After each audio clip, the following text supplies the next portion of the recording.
When most of us hear the phrase Stone Age, we picture people dressed in animal skins, armed with stone axes, spears, and clubs.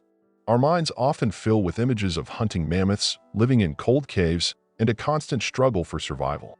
Yet, by historical standards, these times ended relatively recently. And for much of the Stone Age, humans looked almost identical to us and often behaved in ways not so different either. Today, let's imagine what a modern person might experience if suddenly transported back to the Stone Age. The Stone Age refers to a long stretch in our planet's history marked by the emergence and development of early human species. It's believed to have begun more than 2 million years ago. The era gets its name from the fact that stone was the primary material used to craft tools, weapons, and everyday objects. Pinpointing an exact end date for the Stone Age is nearly impossible because the transition to the next stage of societal development happened at different times across the globe. Indigenous peoples in North and South America were still living in Neolithic conditions when Europeans first arrived. Even today, some isolated tribes in the Amazon rainforest and islands of Oceania continue a hunter-gatherer lifestyle.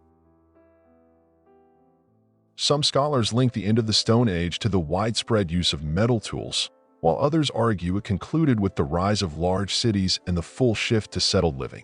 The Stone Age itself is divided into 3 periods. The Paleolithic, or Old Stone Age, starting roughly 2 million years ago. The Mesolithic, or Middle Stone Age, generally dated from around the 1st century BCE. The Neolithic, or New Stone Age, beginning approximately 8,000 years BCE. Each period brought slightly different climates, flora, and fauna. But throughout all 3, various human species thrived, meaning a modern person, somehow transported to the Stone Age, could adapt and survive. This time, we won't consider the survival chances of a prepared, well-armed scientific team. It's clear that climate, atmospheric composition, plants, and animals weren't drastically different from today's conditions. So a time-traveling expedition would likely operate without major issues. Instead, let's explore the challenges and unfamiliar experiences an unprepared individual might face in different phases of the Stone Age. Let's start with the Paleolithic period. At that time, the last representatives of one of our early ancestors, the Australopithecines, still roamed the Earth. They appeared about 4 million years ago and went extinct roughly 1 million years ago. It's been proven that at least one species of Australopithecines living in Africa was capable of walking upright on 2 legs. Their brains were comparable in size to those of modern large primates. They stood no taller than 5 feet and were almost completely covered in hair. It's believed that later Australopithecines could hunt hoofed animals together or steal prey from predators, but so far, there's no evidence that they used tools or built shelters.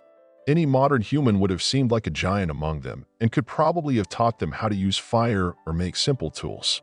Still, the nomadic, half-starved life of these primates under the harsh African sun would have been an incredibly tough challenge for us. Around 2.5 million years ago, in southern and eastern Africa, lived another early human species known as Homo habilis, or handyman. Many believe this species evolved from some Australopithecine ancestors. Homo habilis looked quite similar to Australopithecines but had several important differences. Their legs and pelvis were better adapted for walking across savannas rather than climbing trees. Their hand structure allowed for what's called a power grip, enabling them to create the first tools and weapons. Their brains were larger than those of Australopithecines, with more developed frontal, parietal, and temporal lobes, signs of greater intelligence. However, their vocal anatomy still didn't allow them to produce clear, articulated speech.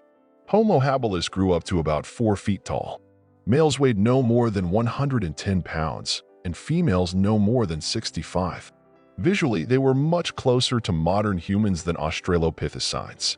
Our time traveler would likely have had a better chance of survival among Homo habilis.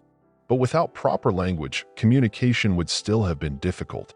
Most likely, such a drastically different being wouldn't have been accepted by either Australopithecines or Homo habilis. There's a good chance they might have simply killed, and perhaps even eaten him.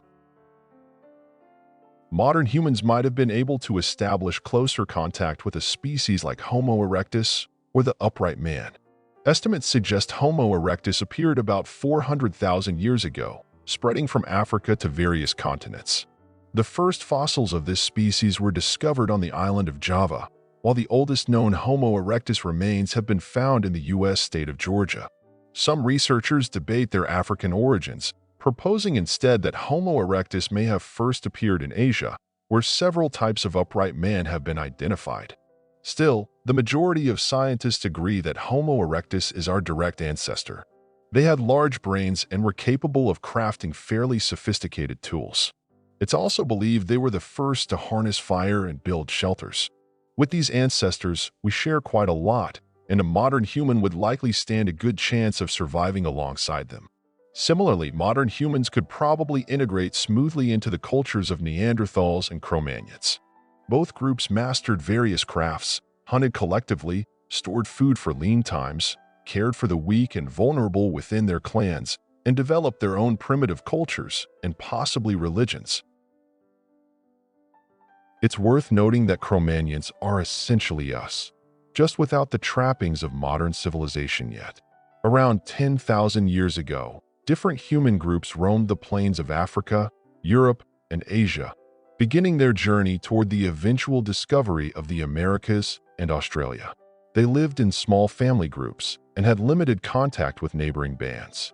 Back then, the global population was smaller than that of modern Tokyo, making it unlikely that new technologies spread rapidly across the land.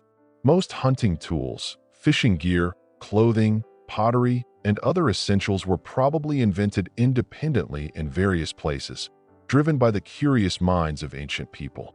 This ingenuity was key to their survival and thriving. About 8,000 years ago, settled agriculture emerged. People began building permanent, if small, villages and towns instead of temporary camps. Their diets and lifestyles closely resembled those of today's farming communities. Of course, modern agriculture uses different materials, advanced technologies, improved crop varieties, and selectively bred livestock. Still, even with a minimal toolkit and basic resources, almost any modern person could manage building a shelter and securing food. After all, people with even fewer tools and knowledge than we have today eventually became masters of the entire planet and even ventured into space. Thanks to everyone who watched the video to the end. Our channel has already explored questions about the chances of modern humans surviving in various prehistoric eras. You can check out our previous videos for more thoughts on this and related topics.